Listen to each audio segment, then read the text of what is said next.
বর্তমান পৃথিবীতে সবচেয়ে জনপ্রিয় প্রতিরোধমূলক শব্দ হলো বয়কট। আমাদের সমাজে প্রতিনিয়ত কিছু না কিছু ঘটে থাকে। কোনো দেশ, কোনো জাতি, কোনো কোম্পানি বা কোনো মানুষ যদি কোনো খারাপ কাজ করে অথবা এমন কোনো কাজ করে যা আমাদের পছন্দ নয়, তাহলে আমরা সেগুলো এড়িয়ে চলি এবং তাদের সাথে কোনো সম্পর্ক রাখি না। এই এড়িয়ে চলা বা সম্পর্ক ছিন্ন করাই হলো বয়কট। সময় ১৯৮০ সাল। একদিন ইংরেজ জমিদারের জমি দেখাশোনা করত চার্লস কামিংহাম বয়কট। সে বছর ফলন ভালো না হওয়ায় চাষিরা ২৫% খাজনা মাফ করার দাবি জানায়, কিন্তু জমিদার মাত্র ১০% খাজনা মাফ করে। এই ঘটনা চলাকালীন চার্লস কামিংহাম বয়কট ১১ জন বর্গা চাষীকে তাদের জমি থেকে উৎখাত করে। একই সময়ে আইরিশ ল্যান্ড লীগ আয়ারল্যান্ডের ভূমি সংস্কারের জন্য আন্দোলন করছিল। তখন আইরিশ রাজনীতিবিদ চার্লস স্টুয়ার্ট পার্নেল এক ভাষণে বলেছিলেন, কোনো জমি থেকে বর্গা চাষীকে উচ্ছেদ করা হলে সেই জমি যেন অন্য চাষীরা বর্গা না নেয়। মালিক পক্ষ উচ্ছেদের হুমকি দিলে অহিংসভাবে তাকে এড়িয়ে চলে। আর এই কথাটাই চাষিরা মনে প্রাণে গেঁথে নেয়। তারা বয়কটের বিরুদ্ধে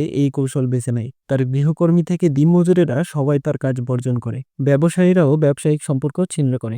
বয়কট অন্য এলাকা থেকে লোক এনে চাষবাসের কাজ করানোর চেষ্টা করে, কিন্তু এই চেষ্টাতেও সে ব্যর্থ হয়। ধীরে ধীরে সে আর্থিকভাবে ক্ষতিগ্রস্ত হয়ে পড়ে, আর সাধারণ মানুষের এই বর্জন করার ঘটনা খুব দ্রুত সবার মাঝে ছড়িয়ে পড়ে। এমনকি বড় বড় সংবাদপত্রেও এই খবর প্রচারিত হয়। আর তখন থেকে শুরু হয় এই প্রতিরোধমূলক বয়কট শব্দটির পথ চলা।